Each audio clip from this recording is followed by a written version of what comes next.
तो हमें जो है वो कंप्लेनिंग एटीट्यूड से ऊपर उठ के ये भी चीज समझ में आनी चाहिए कि स्टेट क्यों कर रहा है, और स्टेट जो है मेजॉरिटी को देख के चलेगा कि माइनॉरिटी को देख के चलेगा, ये चीज भी है। और माइनॉरिटी और मेजॉरिटी को कैसे सामंजस्य में लाना है मैं आगे आऊंगा धीरे धीरे कुछ कुछ चीजों पे, बट दे आर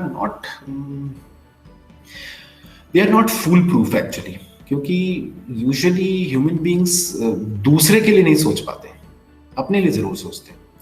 जैसे बहुत कंट्रोवर्शियल चीजें हैं लेकिन फिर भी आप इस चीज को समझना, अगर कोई मैन है और वो वुमेन राइट्स के लिए लड़ रहा है, और कोई वुमेन है और वो ये कहती है कि नहीं हमें राइट्स नहीं चाहिए, that is the state order जो कि क्रिएट होना चाहिए। मैं आप लोग के साथ एक चीज शेयर करना चाहूंगा। मैं ये ह्यूमन राइट्स जो है इस कॉलेज में करीब करीब मतलब इस यूनिवर्सिटी में करीब करीब 10 से 11 साल से पढ़ा रहा हूँ। आई गेस 2009 या 10 में मैंने स्टार्ट किया था, ठीक है। और मुझे आज तक ह्यूमन राइट्स पढ़ाते हुए जो सबसे ज्यादा खुशी मिली है वो उस दिन मिली थी जब मैंने विमेन राइट्स पढ़ाए थे क्लास में, और उसके बाद बच्चों से एक छोटा सा हेल्दी डिस्कशन करने के लिए कहा था। और उस क्लास के 2014 बैच होना चाहिए, 14 पास आउट था शायद।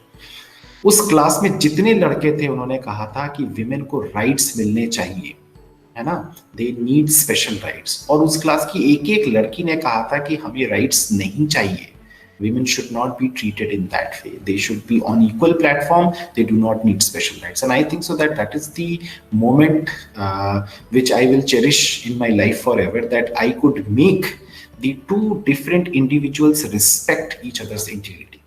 तो बात यह है कि अगर आप स्टेट हैं तो कोशिश करिए कि इंडिविजुअल या सब्जेक्ट की क्या प्रॉब्लम है उसको एड्रेस करें, और अगर आप सब्जेक्ट हैं तो समझने की कोशिश करिए कि स्टेट ऐसा कर क्यों रहा है, और स्टेट क्यों इतना बाध्य है कि मेरे ऊपर इतने रूल्स लगा रहा है ना।